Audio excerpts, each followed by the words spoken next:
This is a Fatal 4 podcast.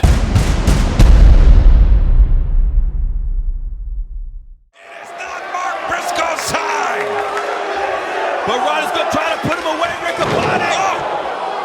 Oh, didn't get all of it.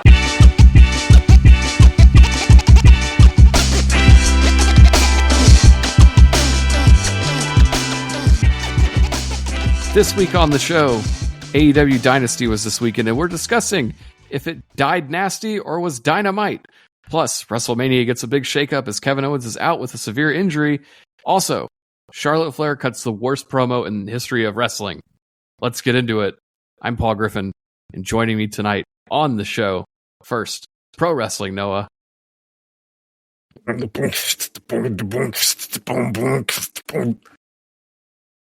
That's You my heard entrance music. Yep. That's also You heard it here. foreshadowing.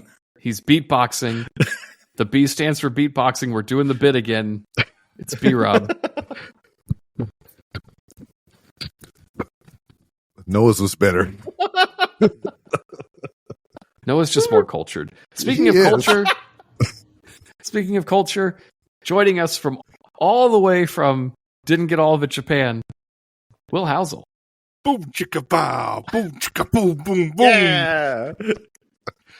What's Hey, up, my Ms. Will, homies? and I'm here to say, here to podcast in a major way.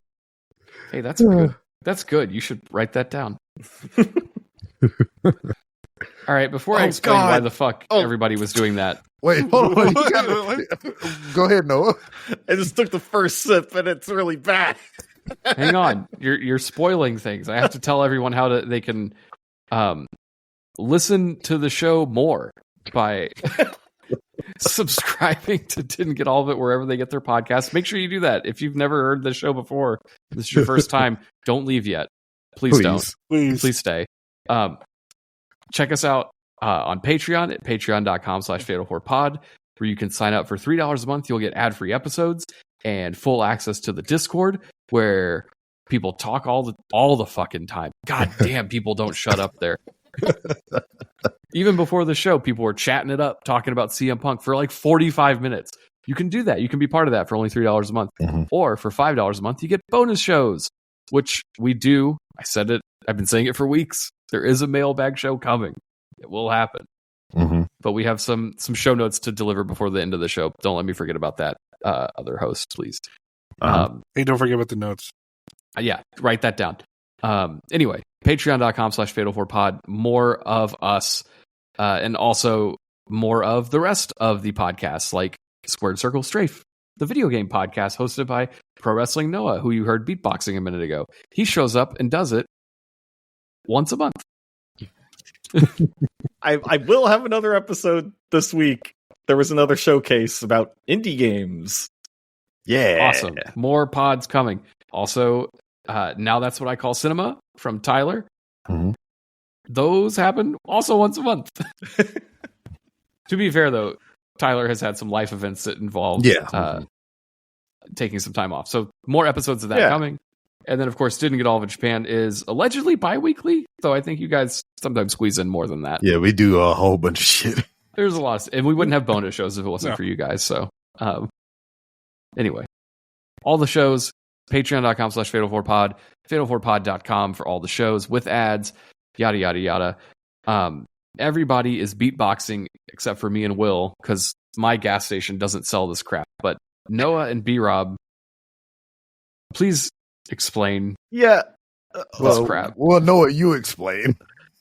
Yeah, once upon a time, we did a podcast where I decided In West Philadelphia, born and raised. Yeah. Oh, Jesus. back when I used to eat a lot of junk food, let's say, I grabbed the beatbox from the gas station one time, and I think this was before I really understood how much 11% ABV was, and I got progressively more like speech slurred as the podcast went on, as I made my way through the beatbox. Which They're is 11 ABV. They're 11.1 ABV. They're pre-gaming beverages you get from the gas station. If you have that ain't pre-gaming, that's gaming. that's yeah.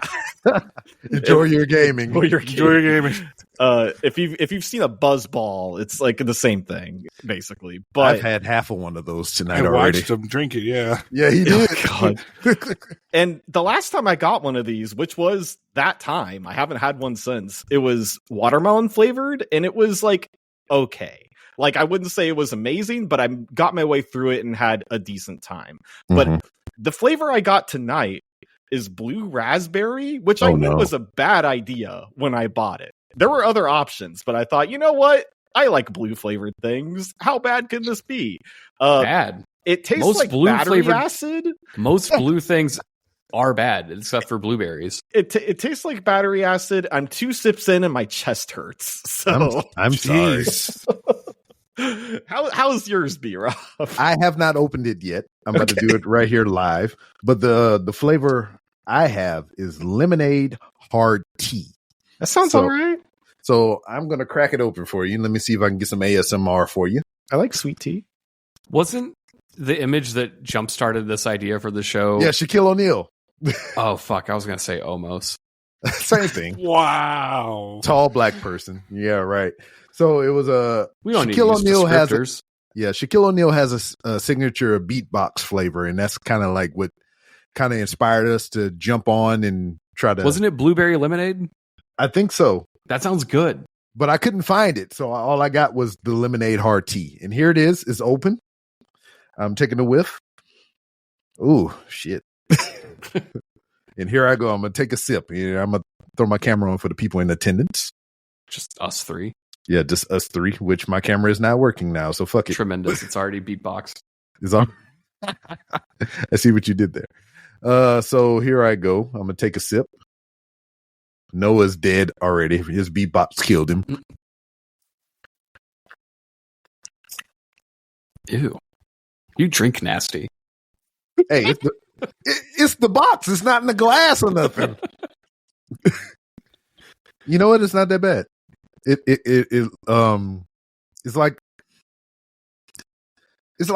It's a tea, obviously, because it says it on the box, but it's not that bad. I have a problem with tea. Mm-hmm. Not the people spilling it. I do love goss, but it's just bad, dirty water. You know what? I agree with this. I would just rather have water. Yo, you almost made some of that shit come out my nose. I mean, ew, are you peeing now? Peeing in my ear. No, pouring it in a glass. Oh, okay. Noah's internet died, so he'll be back in a minute. We'll ask him what his beatboxing tastes like. I wanted to talk about, because he said he likes blue flavored things, but like, why is blue raspberry a thing? Because raspberries are not blue. Yeah, purple-ish, dark blue, maybe. Is that something RFK is going to fix? Yeah, no fluoride in your blueberries. Change the colors of the blueberries. That was too well spoken to be him. Noah, how's your beatbox? I've taken a few more sips and it's not getting better. But I don't know. Maybe its effects will make it better as I make my way through it. We'll see. Hey, speaking of not getting better, you guys want to talk about AEW Dynasty? Sure. I didn't watch it. That's why I'm asking. Did you guys want to talk about it? Because we can skip right to the next stuff. Yeah, stuff happened there. Right? Yes, I sure did. I watched the whole thing, except for the first match of the pre-show, I think. I also missed that. Wasn't there only one match? Oh, there's two matches. There's two matches. Yeah, you're right. Yeah, no, I did watch both of them. I didn't watch all the shenanigans leading up to it or whatever. So, I mean, quick notes for the pre-show. There were two matches. One was the trios match. It was Nick Wayne and the crew, which consists of Action Andretti and Leo Rush, with Kip Sabian as the valet and whatnot, and Mother Wayne, against AR Fox and Top Flight. So the only thing that I'll say about this is it was Paul, what's your favorite sandwich? I cannot stress how many times I say before these shows we're not recapping the entire event from top to bottom. I'm not. I'm You just are saying. telling me about AR Fox and Kip Sabian. I'm not having telling a you match shit. I'm asking you a question. in the year 2025 of our Lord I'm not Donald saying Trump. shit. I'm You're just telling asking me you a about question. Kip Wait, Sabian having a I want fucking to know match. Paul's favorite sandwich now. I just want to know your fucking sandwich. We're I not normally talking get- about the match. You're talking. I normally get an Italian if I'm doing sandwiches. All right. So, I mean, A Boring. banh mi's pretty good though. Will. Ooh, All right, okay, yeah. all right. So, I mean, For the culture. your sandwich, I mean, all the innards are The what? delicious. The innards, the inside, the middle. Oh, okay. It's great. It's delicious, right? All the flavors are there and whatnot, and the bread is just complementing this thing. So what I'll say about this match is it's the opposite of that. The bread was good, but the innards were bad. So it started off hot as fuck, and then the middle was like, and then the outside, the end of it was like, pow! It was Well, great. that's more Should like our a hot show pocket. title be "The Innards Are Bad"? Hey, put it down. Somebody type that down. But that's all I'll say about that. Now, the thing that I'll say, the other pre-show match was Max Caster had an open challenge because he's the best wrestler alive, as per his trademark. So it was the triumphant return of Anthony Bowens. He answered the open challenge, and I swear it was a great re-debut. The music was on point. His entrance was great. He had Daddy Ass to second him and everything and whatnot. But like, I feel like this is going to be the peak for him, and I feel bad This about entrance that. Yeah, on 0 hour. Yeah. Well, he's already he's wrestling on Collision this week. Well, yeah, I mean, but I'm saying it's not going to get any higher than that because they're not going to put him in the main event picture. They're not going to put him in contingency for the TNT title right now. I mean, he's not going to go for the Continental or the International Championship. So it's just like, this was his peak. I mean, this is just an assumption. We don't know this. Yeah, I mean, that's just how I feel because Their peak of was this winning company. the tag titles. These guys are done. Yeah. But like, I mean, that's just how I felt in the moment or whatever. I mean, it was a great re-debut. I loved looks everything great. about it. Mhm. Yeah. I mean, everything about it was awesome. And they are billing him as the pride of AEW. I like that. Yeah. But like, I feel like this moment in time was like the peak for him. And as we look at the Wikipedia, this match only lasted 40 seconds because he squashed the shit out of Max Yes, he did. Caster. Yeah. But Which was the correct call, I think. yeah, exactly. So, I mean, that's all I got to say about the pre-show 0 hour stuff and everything. But like, what do we want to point out as far as the main card or whatever? What stuck out to you, Noel? Well, obviously, Will Ospreay and Kevin Knight was good. Yeah. So I want to hit that. It struck Nice. me. It struck me because Cody in our group chat, he was like, it was a great match, but I'm tired of no-name people wrestling in matches. I was like, how do we build new stars if we don't have them in these situations and whatnot? And I know Cody ain't here to defend himself, and he would be yelling at me, but Kevin Knight is fucking awesome. I mean, we get to cover him a lot on didn't get all of it Japan. And we so will when he's at the best of the Super Juniors. Yeah, because he's contracted to AEW and New Japan still. He kind of got like the Takeshita deal to where Takeshita has a year contract with New Japan and he's signed to AEW. And Kevin Knight has a year deal with New Japan and I think AEW at the same time. So, I mean, this was a great match. I enjoyed the shine that Kevin Knight got. He had the upper hand in the whole of the match, but, you know, in the end, Will Ospreay, with his veteran prowess, eked it all out and advanced on to the Owen Cup. Yeah. It was a good showing for him, I thought. He obviously, showed, at least in kayfabe that he knew all of like Ospreay's stuff. Mm-hmm. So he was able to, fight some of that off. Yeah. But then, Will Ospreay just got the upper hand on him. But it was a good match. Yeah, because everybody in New Japan at the same time, but they never really crossed paths too much. Yeah. Mm-hmm. The next thing I guess I would bring up is Death Riders versus Rated FTR, really only because of the finish. I didn't like anything until it got to the finish. Yeah. Well, I wasn't like the match was good because FTR turns out is really good at multi-man matches for the most part. But really the only thing that's like really worth talking about is the post-match stuff where FTR turns heel on Edge. And it was a normal beatdown, right? And I'm like, all right, fine, whatever, turn. Until Dax puts on Edge's neck brace and lays on the gurney. Yeah, that was hilarious. I'm like, all right, this is actually good. That was great. I mean, they solidified that heel turn. Yeah, that was good. Mm-hmm. So the consensus is online, and I pose the same question to you. Should Edge not be involved with any groups because they all betray him?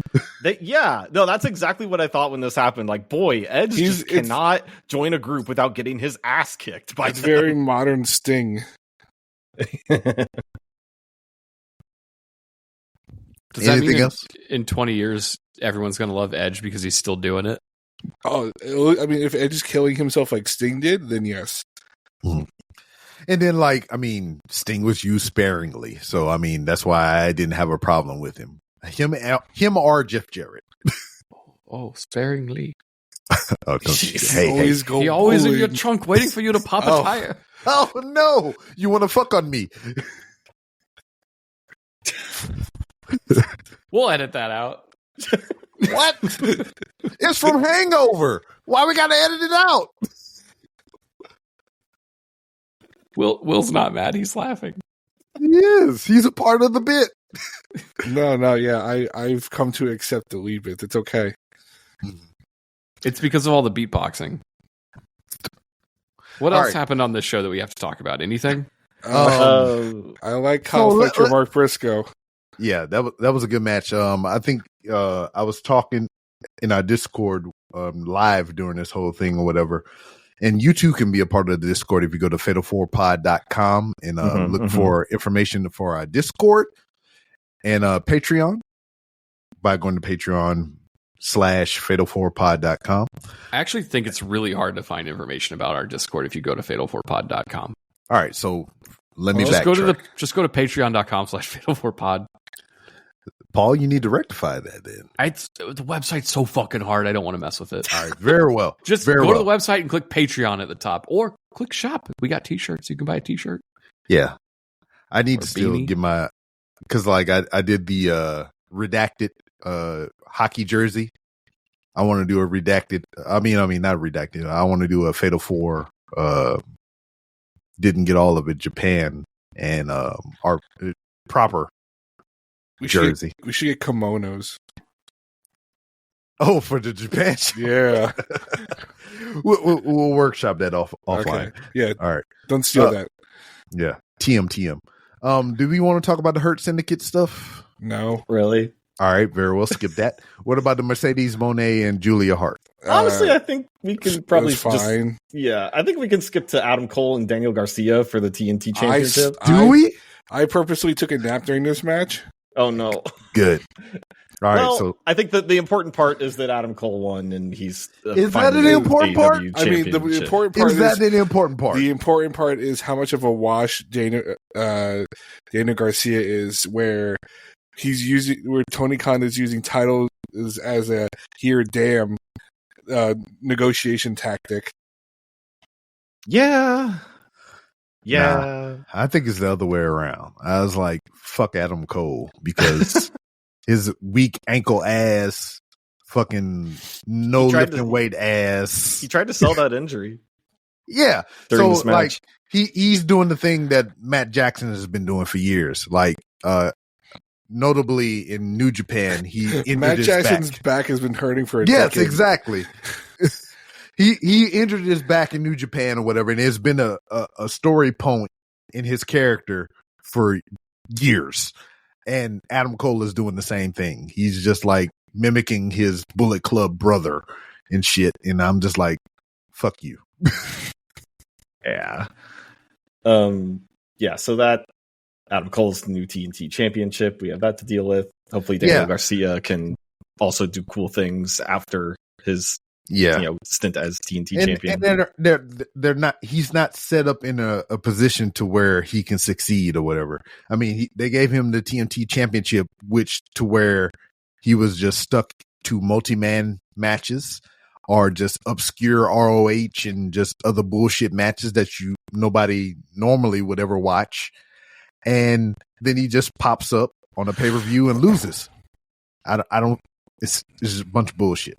Anyway, so we already talked about that. Bandito versus Chris Jericho for the ROH. Why do you want to talk about this?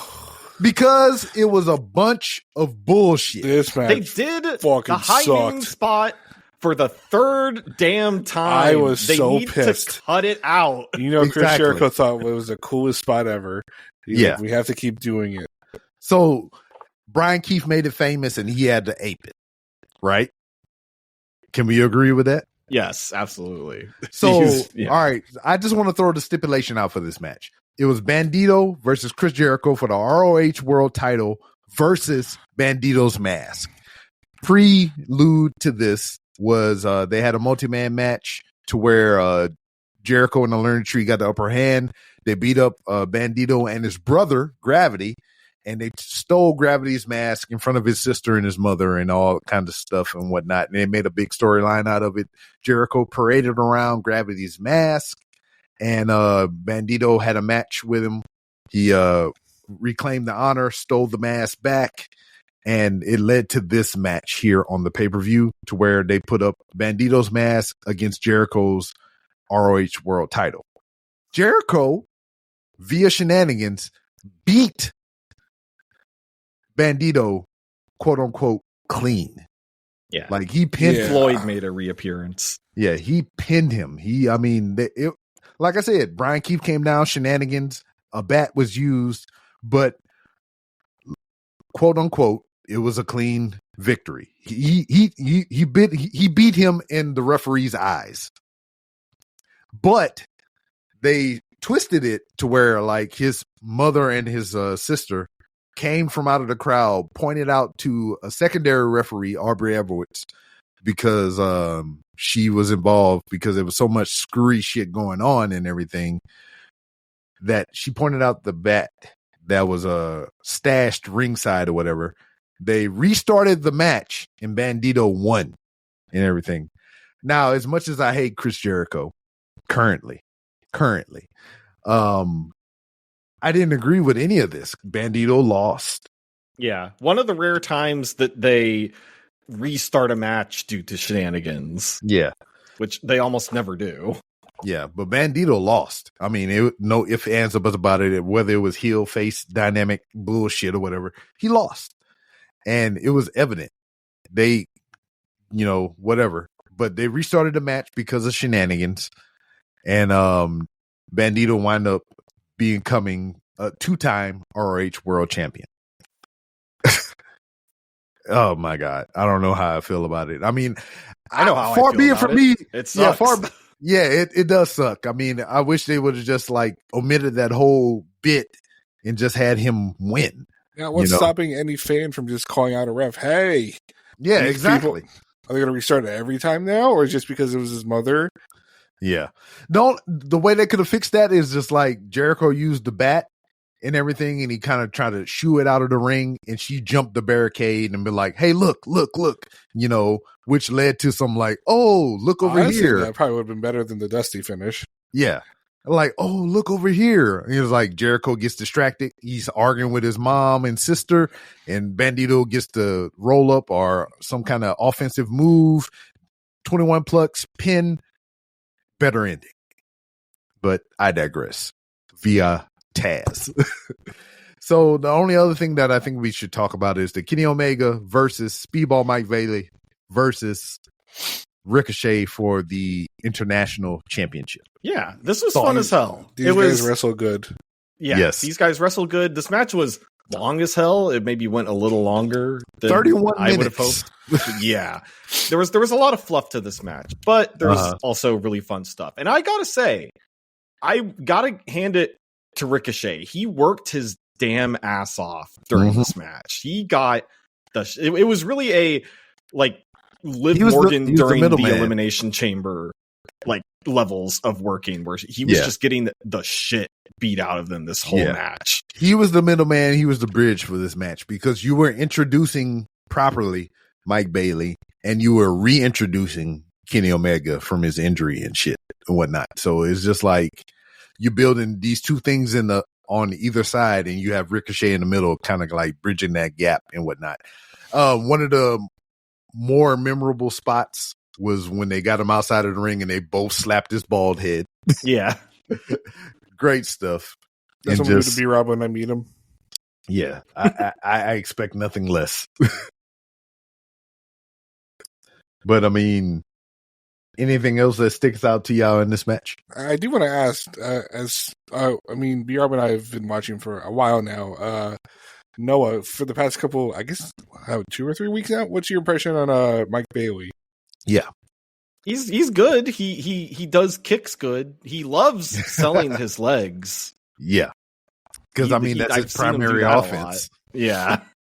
Especially after he like whiffs on the like whatever the like knee splash or whatever he does. Yeah, the Ultimate Weapon. Ultimate Weapon, yes. Yeah. He like whiffs on that and goes knees first into the mat and is like, oh god, and then like for the rest of the match, whenever he tries to do leg stuff, he has to hobble a little bit first. Yeah, I mean, and that's just like the marks of a professional. It's just like you sell the injury. Yeah. I mean, yeah, no, it's good, and yeah, he is very good at doing that like double roundhouse kick or whatever. But he's very very charismatic, a fun presence. Yeah, I like him. Nice. Will, anything you'd like to add to this match?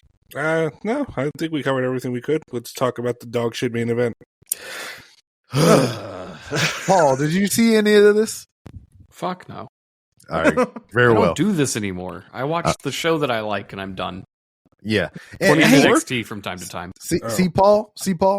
That's what I've been encouraging since I've been a part of this show. Watch what you like, and that's why we started this show.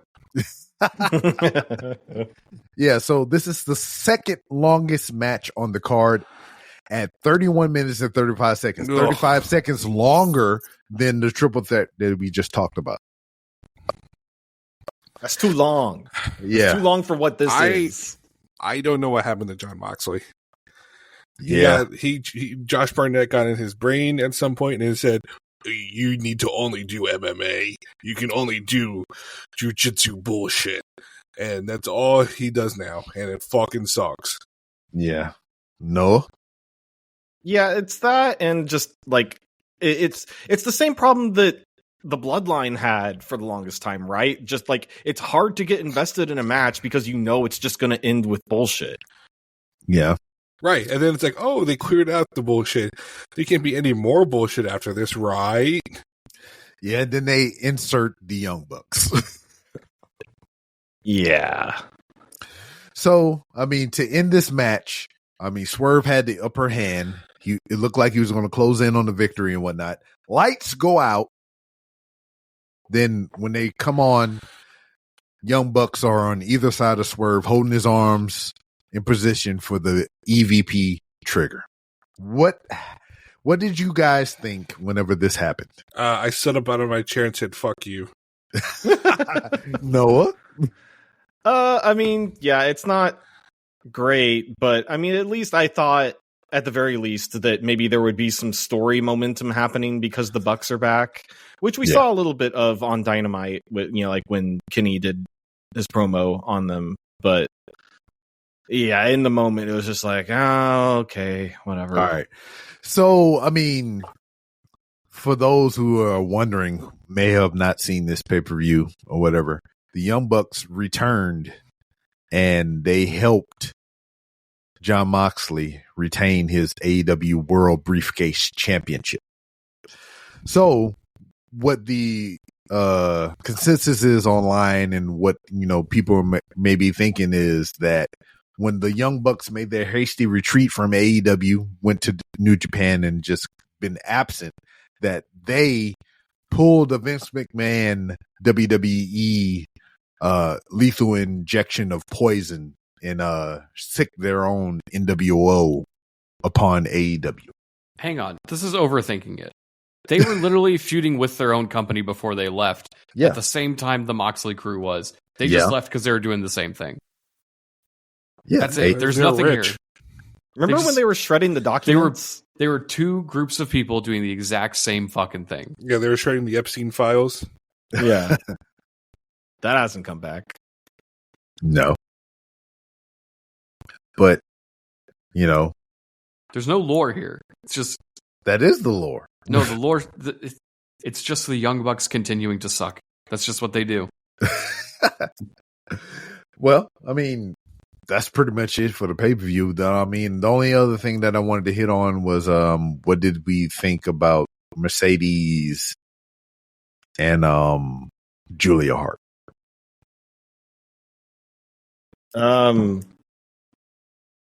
It's fine. Yeah. Okay. I don't really have strong thoughts about it. Right. Very well. I mean, that's pretty much it or whatever. On you, Paul, you want to lead us to the break? I was going to say, did you guys want to cover anything on Dynamite or no? All right, let's take a break. Sure. When we come back, we're going to talk about the worst promo in the history of wrestling, a bad neck injury, and some other cool shit that happened on SmackDown. This beatbox tastes so fucking bad. I'm done with mine. Oh my god.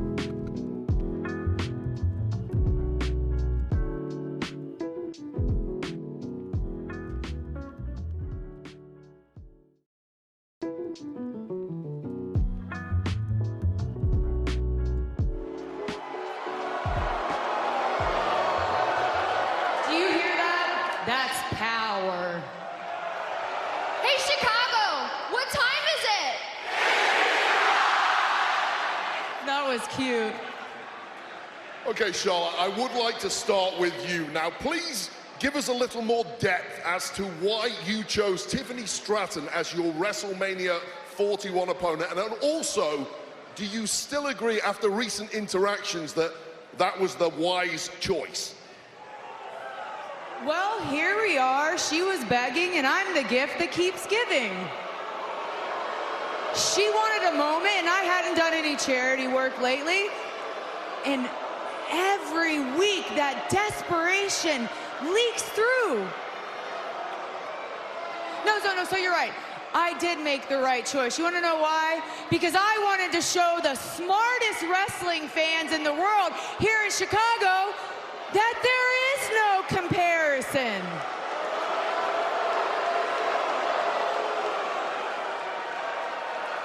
Are you done? Wait, did she get her woo in? Listen, Charlotte, your biggest competitor has never been within this ring. Your biggest competitor has been them. And no matter how hard you try, no matter how long you're out for, that's a battle that she'll never win. And you love to put on this facade like nothing gets to you, like you're above everybody else, but then you're crying on some boohoo talk show? Which one is it, Charlotte? And the saddest part about all of this is no matter how many titles you win, you could break all the records, but when it's all said and done, you'll always come second to your daddy, Ric Flair. And at WrestleMania, you're gonna come second to me, Tiffany Stratton.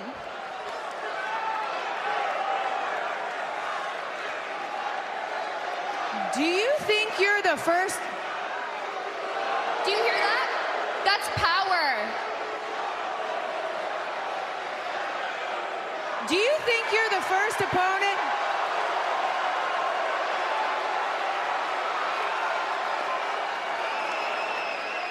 Chicago.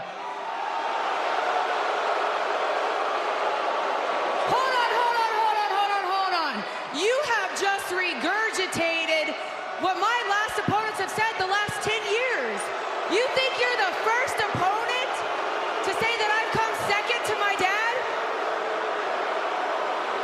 No, Chicago, Tiffany, and everyone watching at home. If I have to come second...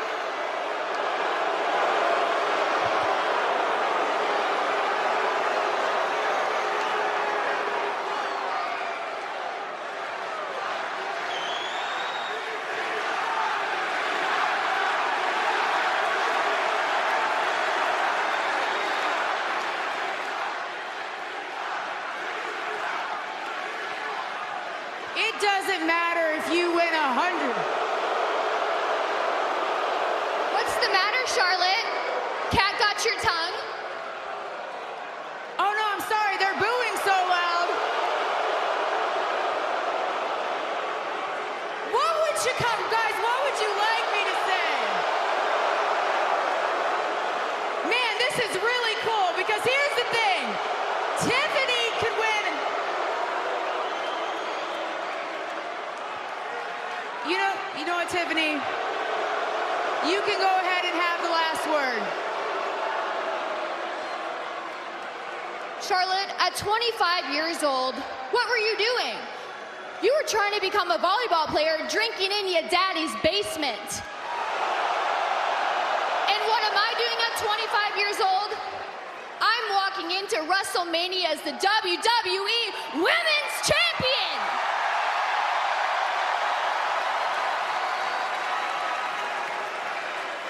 You say that this is just another match to you? Seems like I've gotten to you, Charlotte. And your WrestleMania record may be 4-3, and you may be the queen inside of the ring, but outside of the ring, you ain't the queen of. What are you saying? I can't hear you, Tiffany. It's so squeaky. I can't hear you. Like, oh my God! What are you saying, Tiffany? And for 16 more days, you get to call yourself WWE's least favorite Nepo baby. Congratulations! Nepo Queen! Nepo Queen!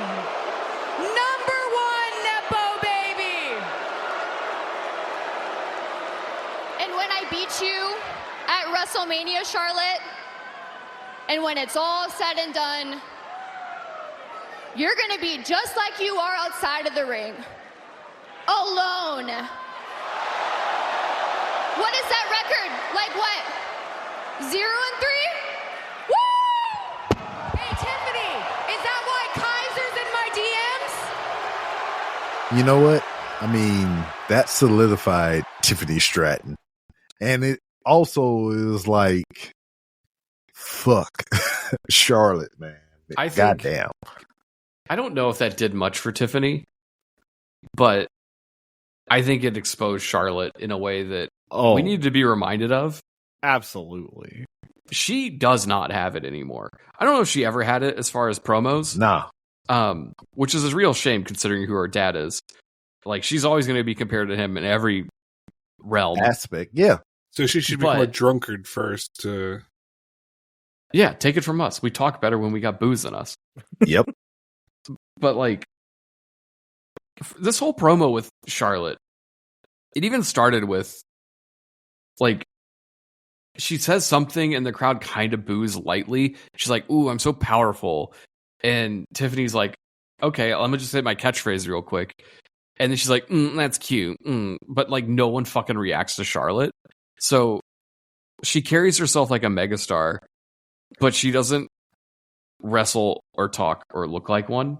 I think the biggest issue with Charlotte is that if you compare her to the rest of the Four Horsewomen, she's the only one who hasn't evolved in any way as a character. Like, the Becky's changed characters, Bayley's obviously changed characters, Mercedes has changed characters to some extent. But, like, even if you extend the Horsewomen to their additional pieces of Alexa and Carmella, yeah, they all evolved. The only thing that changed on Charlotte is the plastic surgery. Nothing else. She does look different every time she comes back. She's the most toyetic wrestler of all time. Mm-hmm.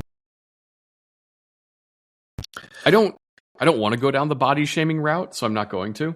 Well, too late. But she does look very skinny. And I don't mean this in like a eat a cheeseburger way. I mean it as a... I mean it in an Adam Cole way. I mean it like, I'm kind of worried about this girl's health. Mm-hmm. Like, I think the next time she doesn't get all of it, she might lose a fucking limb. She should eat Andrade's secret child for nourishment. Oh no! And we've been beatboxing. I don't obviously. I don't understand why people thought this was a shoot. Like, the only thing that was clearly shooting here was these two get to be loose with their lines. Yeah. Like, there were very clear rehearsed spots. The problem was, for some reason, they both got to take liberties of talking over those lines. So every time someone got a dig in, the other one had a rebuttal that you would not have in any other promo. Even CM Punk and Seth Rollins don't fucking do this. Yeah. But, like, Tiffany says, like, she ended that promo by calling her a Nepo baby And Charlotte's like, I'm the Nepo Queen. And that didn't fucking work. That's real cringe. Yeah. None and of then this obviously there's the part where Tiffany stumbles on, her lines, and then whatever Charlotte is doing in rebuttal to that, saying her voice is squeaky or something. Oh, no, that was after Tiffany delivered like her lines perfectly. And Charlotte's like, you have a silly voice. Like, it's just, what is happening here? Is she trying to win a world title? There is or also, is she just like trying to insult somebody? Samoa Joe said this recently in an interview with Chris Van Vliet, where he talked about he hates promos that don't end with a fight. Like this desperately needed some sort of violence at the end. Yeah. Like her just walking off and Charlotte just staring into the camera, dumbfounded. Like, it looked awful. Yeah, she looked like a big goof. I mean, they've already fought a ton leading up to this promo. Still, just like something, swing at her. Like, I did enjoy Tiffany leaving me like, peace, bitch, and like, took off. And then Charlotte's line of like, is that why Kaiser's in my DMs? First of all, this is not like a public facing relationship in the program. And also, it very much came off as George Costanza doing, the jerk store called. They're running out of you. Like, it didn't fucking hit. The audio that we played was more clear than it was on TV. And I'm probably way more clear here than it was for the crowd. Like, it very much was like I get the last word. Except you just look like an idiot doing. And Charlotte has always been like that and whatnot. Yeah. And it has always led to a Charlotte victory, unfortunately. Oh, I fully expect her to win. I think she will win. It'll be a horrendous match. No fault of Tiffany's, even though like Tiffany's not at her prime yet. She's got so much. She's got so much ahead of her. She very, very much reminds me of like where Rhea was when Charlotte beat Rhea the first time. Yeah, where Charlotte very much should not have won that match at all, but she's going to. But then Tiffany's gonna run laps around Charlotte after this. Cool. Out of curiosity, will Charlotte still be doing Andrade's moves in this match? Oh, for sure. Oh, she absolutely will. We're definitely going to get a show intro out of that match. Yeah. I hope. I think it's also interesting that, like, after this many years in the industry for Charlotte, she still can't handle a crowd. Mm-hmm. This girl needs to go back to NXT and, like, start over. I don't think that's the crowd even an boos a option little bit anymore. and she gets flustered. Yeah, she just pauses and has the most awkward smile. Like, it's painful watching her non-react. Her like standing around and like smiling like I'm the bitch that runs this place is not. It doesn't work because she sucks. Yeah, like, but it's unfortunate because like she knows that she's gonna win. You know, yeah. It's like it doesn't fucking matter what we think. Well, yeah, nothing we say matters.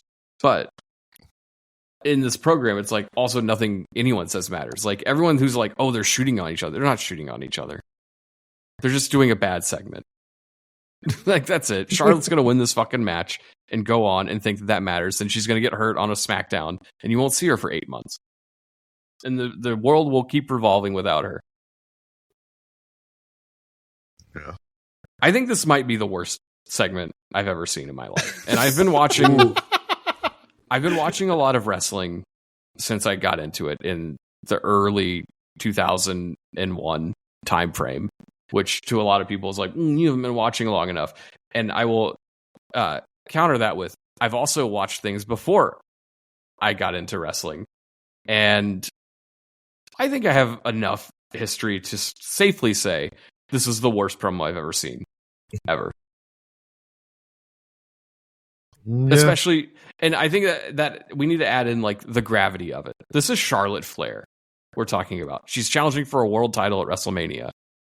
She shouldn't be having segments like this. This is dog shit. You wouldn't run this on your indie show and expect anything good. Like, if you're like, oh, someone else cut a bad promo from like Tough Enough or the fucking LFG, the Genesis of McGillicuddy or whatever. That's nothing. Those were nobodies. Those promos were just like guys doing nothing. It meant nothing. This is something. Yeah. And this is so she's fucking had bad. a decade of experience, right? Like, there's no excuse for how unable she is able to deal with the crowd.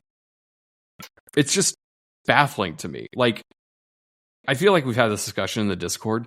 I don't think that her ego is going to let her realize that she's not where she needs to be for a performer of her caliber. Like, Becky Lynch is clearly someone who knows, like, hey, I have to reinvent myself. That's why we had a while of big time Bex, which wasn't good, but she tried. Charlotte Flair's never reinvented herself. She's never going to, because she thinks she's good. I don't think that Triple H is going to realize that she needs to reinvent herself, because he feels like he owes it to Ric Flair to treat his daughter good. So we're just kind of stuck with this until her body gives out, which could be any day now based on the shape of it. Right, Will? Yes.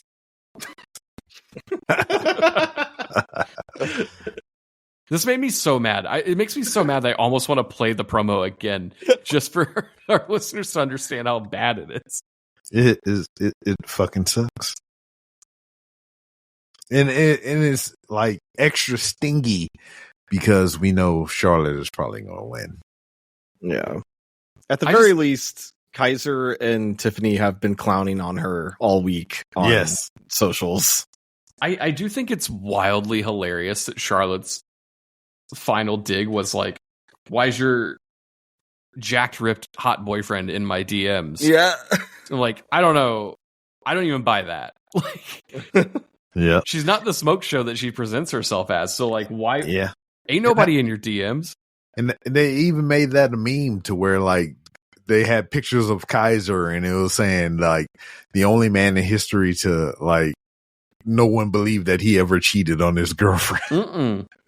No, this is Tiffany Stratton we're talking about here. Mm-hmm. Insane stuff. Insane how bad this promo was. Anyway, some worse news out of SmackDown. Kevin Owens came and announced that he has a neck injury. This was the big news story of the week. The news came out on Friday morning. Yeah. That there was allegedly an injury. Kevin Owens is likely going to miss WrestleMania. They basically dropped the whole Maniac character and kind of dropped the whole wrestling act and let him go out there. And honestly, one of the more composed I have to have neck surgery promos I've ever seen. Mm-hmm. He seems very well adjusted with his career, which on one hand is depressing because I want him to think he has more to prove.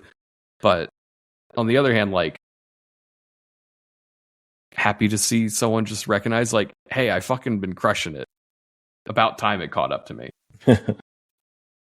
Mm-hmm. His interview with Robbie Fox on the In My Mom's Basement podcast or whatever was really, really good. I don't normally endorse Barstool stuff, but as someone who used to host the best podcast talking about the last 5 minutes of TV before Raw with Robbie Fox, I think it's worth endorsing this. I don't know if people know this. Robbie Fox used to design the wrestling gear for people like Kevin Owens and the Young Bucks when they were in Ring of Honor, and he was like 14. So he has a relationship with these people, and they've all stayed connected. So it's a really, really good interview that they put together.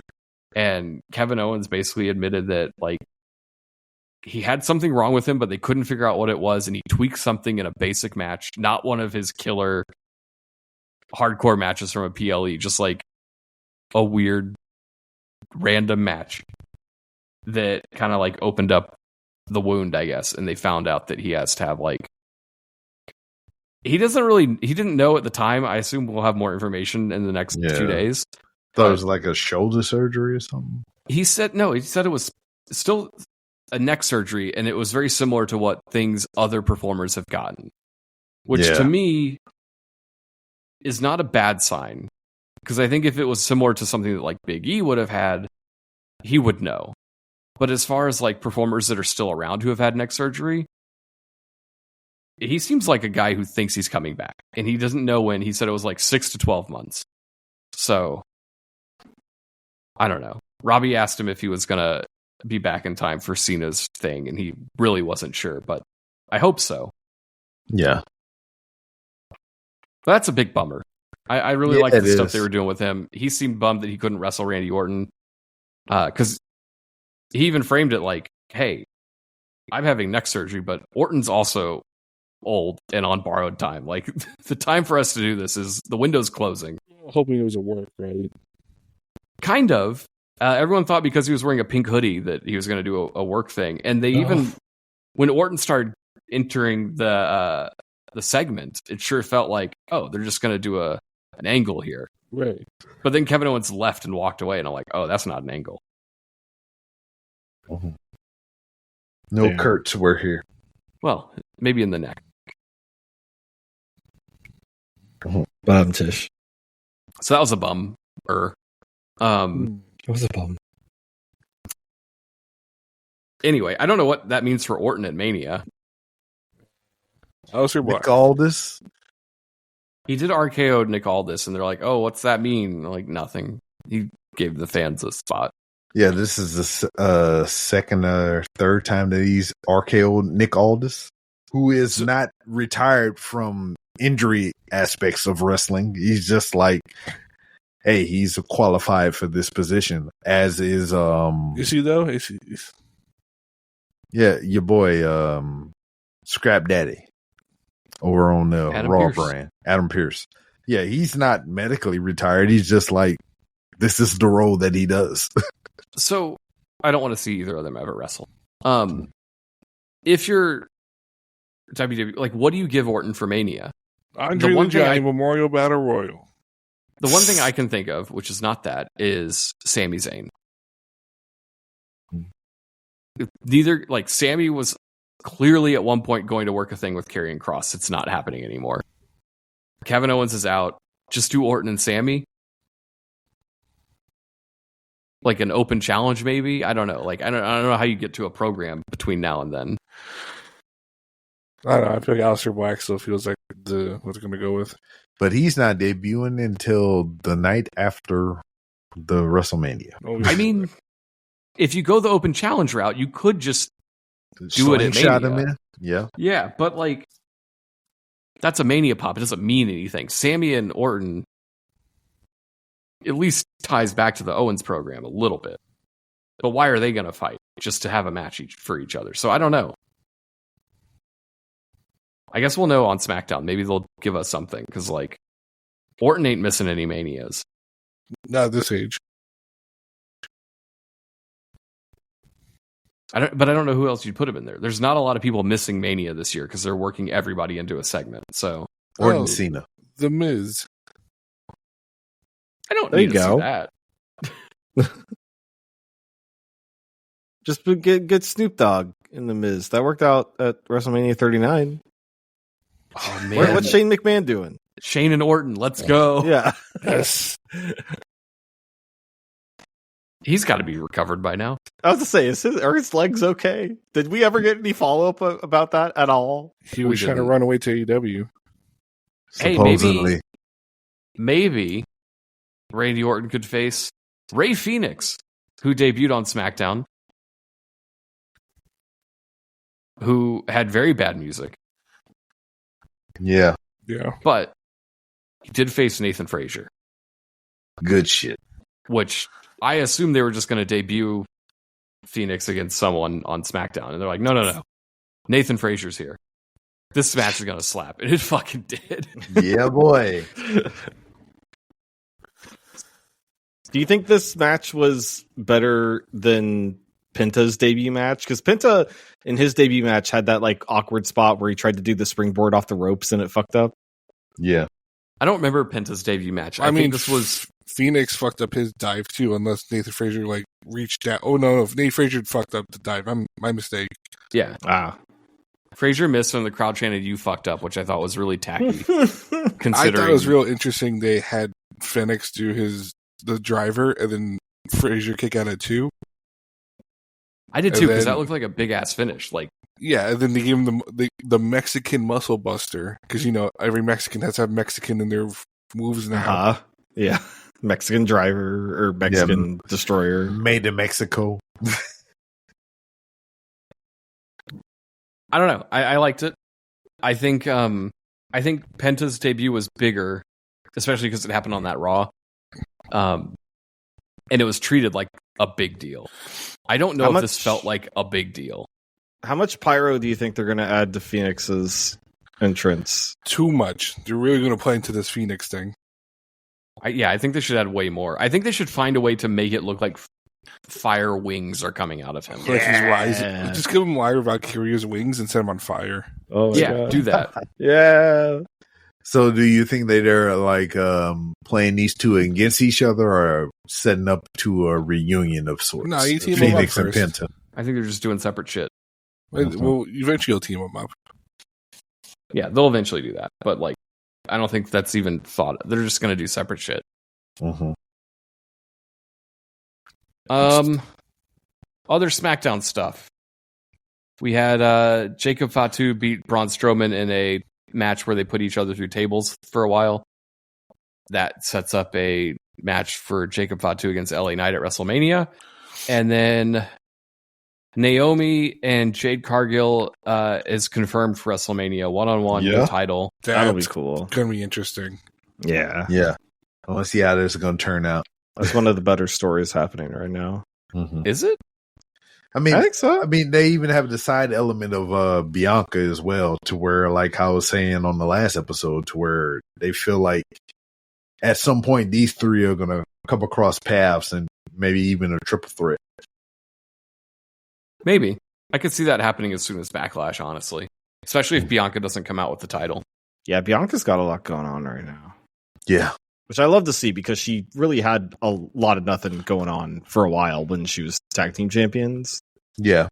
But she's got like a lot of options for story stuff happening right now. And finally, the bigger thing on SmackDown was CM Punk revealing his favor, which was Paul Heyman will be his manager. That's right. It is Deborah is The Rock's manager going into WrestleMania.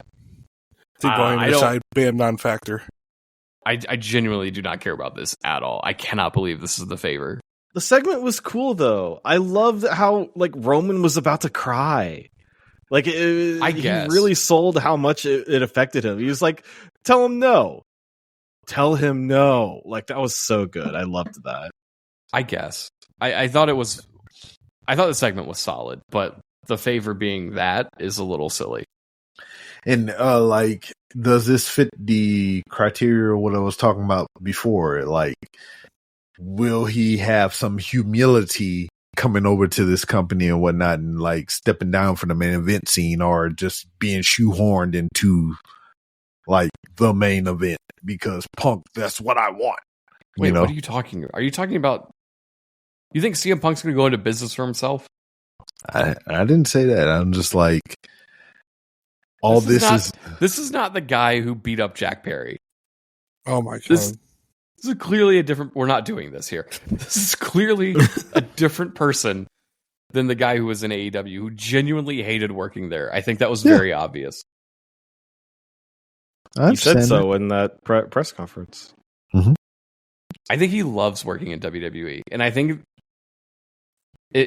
people need to remember that when he was in AEW and was mad, it was that the young people weren't asking him for advice. And now he has a fucking harem of women who all looked up to him at one point that he can go coach. Mm-hmm.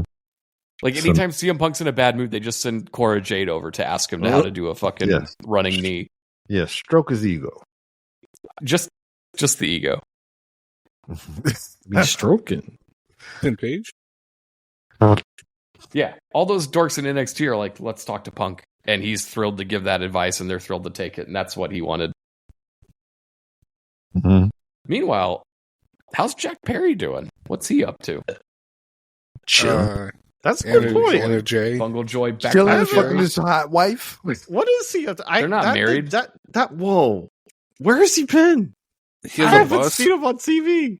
Does he still have the black TNT title? No. Is he on Colored with Collision? a No. He colored it with a Sharpie, and everyone's like, wow, he's so creative. No, Daniel Garcia had it, now Adam Cole has it. Mm-hmm. Mm-hmm. Anyway, Anyway, I saw his last match live.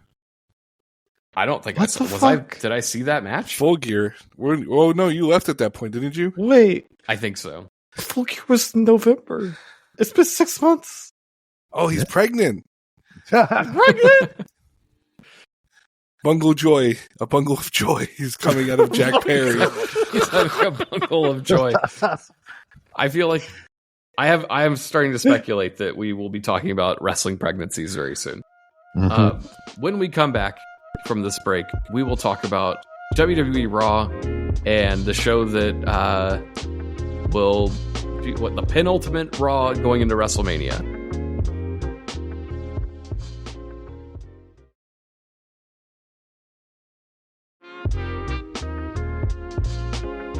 And we're back. We're going to talk about Raw probably as quickly as possible, considering two of our hosts are drunk. Me? They went in Raw tonight. They went in Raw. They can't hold their liquor. Real amateur hour stuff. What do you think? They're the Usos. We'll get to the Usos, because Jey Uso did have a fucking promo on the show. Day one shit. That was tremendous. But they kicked off the show basically making the triple threat match between Bianca, Rhea, and Io official. Finally, The fucking missile drop kick. Oh my god! I keep watching that, and it's crazy. Like Rhea runs into Bianca with her face so I wish that were hard. me. Yeah. But yeah. I just Welcome back, Brody Lee from the dead. I just took the last sip of this beatbox, and I'm so scared to stand up. Will, we were talking at one point before the show. You said this is a bad program, and I completely disagree with you. Oh, right. I've said that all Raws are bad. Yeah. Yeah.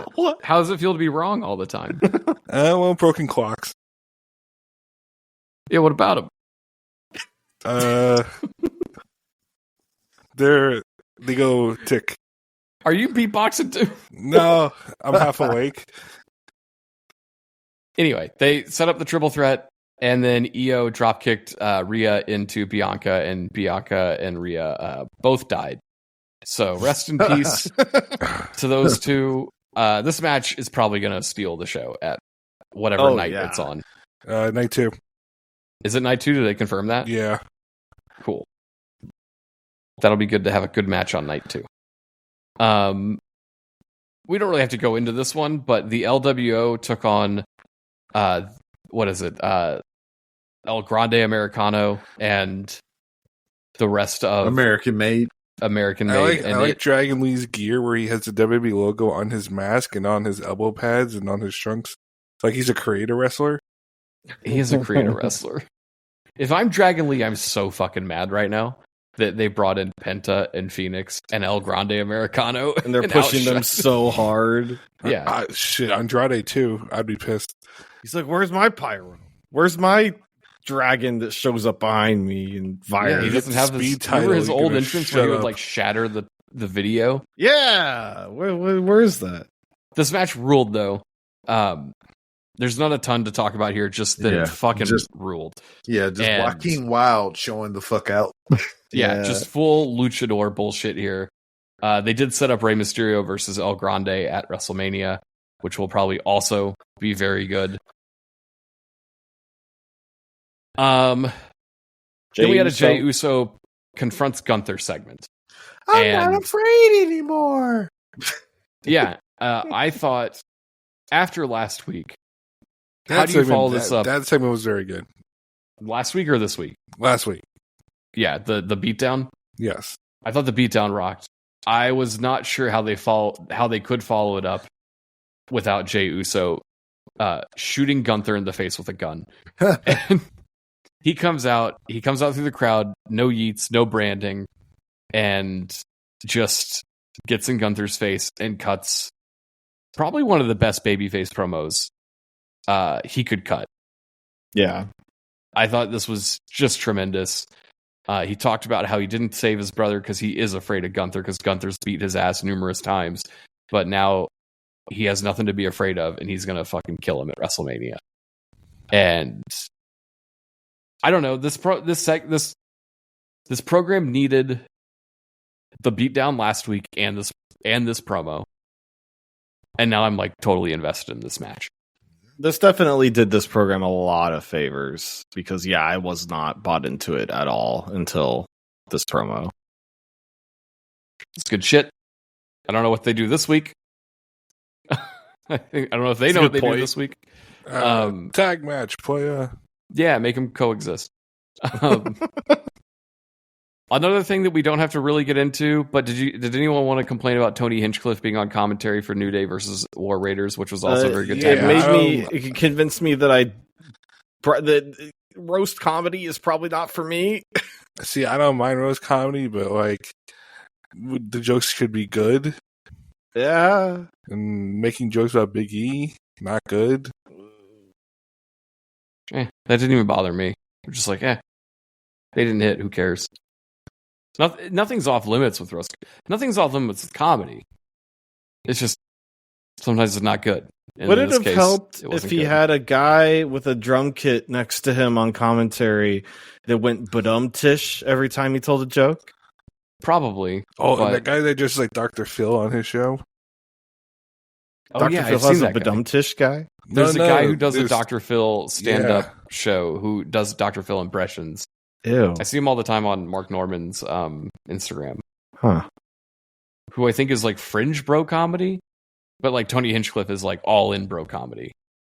I know a lot of people are mad at him that he did the Trump thing, and sure, fine. I mean, he also had what's his name on his show? The fuck is he from Fox News? Tucker? Yeah. Tyrus? I don't know. Like, I feel like I've learned a lot since November. Turns out these people exist, and we need to figure out how to get by with them being around. Oh, I know a way. I can't say it on here, though. Don't say it on here. Regardless, like, at the end of the day, he's a comedian, and sometimes comedy's not funny for everybody, so whatever. And it's not like he's going to be at WrestleMania, right? Like, no, he's just doing an untelevised event. Yeah, who fucking cares? He's promoting a Netflix special, and that he's doing that. I didn't find him to be that offensive on this thing. He didn't say much. Apparently, the report was it was a flop backstage. Yeah, because they probably expected him to be funny. Turns out the match was too good. They wouldn't let him speak because they had to keep calling spots. And then one other thing you've probably seen this week, Penta versus Dominic was the match that was taking place when Braun Breaker came out and speared Carlito. That shit was wild. Oh my god. Yeah. I'm still seeing that on social media. People are still posting about that. Every time I see it, I repost it. Yeah. They got the fan angles, the freaking WWE angle, the damn maybe the best spear? Yeah. Ever? Yeah. Just the best spear that's been done. He fully did a flip. Like, he connected and then flipped. Okay, but Moose does that. Yeah, and Bobby Lashley does that too. Yeah. But this was way better. This looked good. It looked like he had to do a flip, otherwise he was going to, like, impale himself on the ring. Yeah.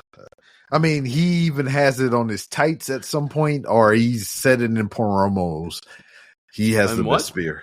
Promos. They announced that it'd be a fatal 4-way for the Intercontinental title: Penta, Dominic, Finn Balor, and Braun Breaker. This pissed off Cody. You will hear more about that next week when we are doing this show. Finally, the main event was a promo between Seth Rollins and Paul Heyman. And another favor. That's right. Another one. We love a favor. Seth Rollins bullied Paul Heyman a bit, said he'd take him out of the match. CM Punk showed up, Rollins beat him up, and then was going to stomp Heyman, but said he was, and then he didn't, and then he's like, now you owe me. I assume that Heyman leaves Mania with Seth Rollins. Yeah, that's the speculation. Huh. Seth Rollins needs someone who can talk, because he can't. I mean, he's the evolution of Punk in some kind of way, right? It's just to where, like, he was a guy, and then, like, he did, all that he can do solo or whatever, and then for whatever reason they put him with Paul Heyman, and then they did that thing or whatever. I mean, this is How's that different than what Roman Reigns did? I mean, it's all the same thing. John Heidenreich. It's all the same thing. Yeah, Heidenreich did everything you could do, and then they put him with Paul Heyman. I don't know. I didn't love this. I did like Seth Rollins' jacket. If anyone knows where he bought that, I would like to have one. So please link it to me. I will impulse buy that shit. It's like now. big wool trench coat. Is that what it wasn't even wool? It was like blue with some fuzz on it. It was. I think they call them hobo coats, but I liked it. I would buy it. Oh, I think it is problematic, but I will buy it. If someone tells me where that jacket is from, I will buy it right now. Yeah, I'm gonna look right now. See if I can find it. Unhoused coat. Unhoused coat. Edit that out. No, keep it in. Unhoused coat could be the show title. No, don't do it. Put it in quotes. Unhoused coat. Noah. No. Anyway, I think that was all that happened on wrestling this week. I really wanted everyone to suffer through that Charlotte promo, so I'm glad you're still here if you're listening. Sorry you had to sit through that, but I had to. Yeah. So you did too. Anybody else have anything to say before I say the thing that ends the show?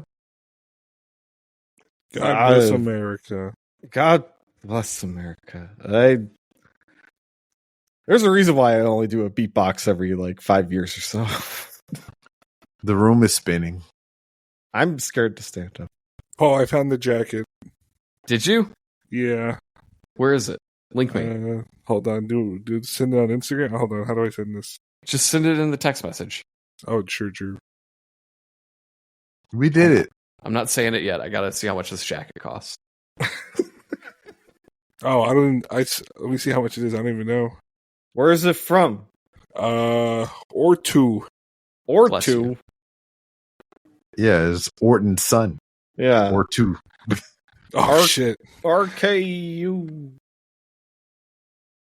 Are we talking hundreds or thousands? Hold on. I mean, outerwear. If it's hundreds, I'm buying it right now. I won't even How get to much wear it. did the Pac-Man boots cost? Is that thousands? I'm trying to see if they even have it on this site. Well, as a side, if we speak in shenanigans, I'll see the picture. I forgot. It's $135. That's easy. I'm buying two. Come on. Well, give me folks, one. Yeah, buy me one too. We're all buying jackets, and we didn't get all of it.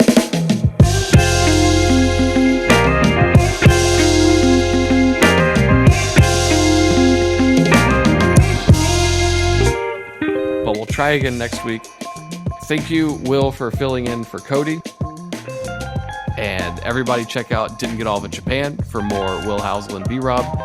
B-Rob generally sober on those episodes. Oh, thank you, Noah, for doing a video game podcast this week. And thank you to the listeners for listening to this show. Make sure you hit up the Patreon at patreon.com/fatal4pod.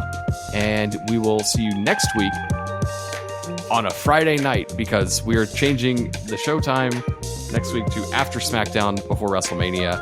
And then the show after that will be done after Raw. That's right. So, we're done. We're ending the show. 1 year. We did it. A whole year of shows. Japanese shows becoming the main show. You've been listening to a Fatal 4 podcast. Subscribe today wherever you get your podcasts and visit fatal4pod.com for more episodes, merchandise, and info on the Patreon.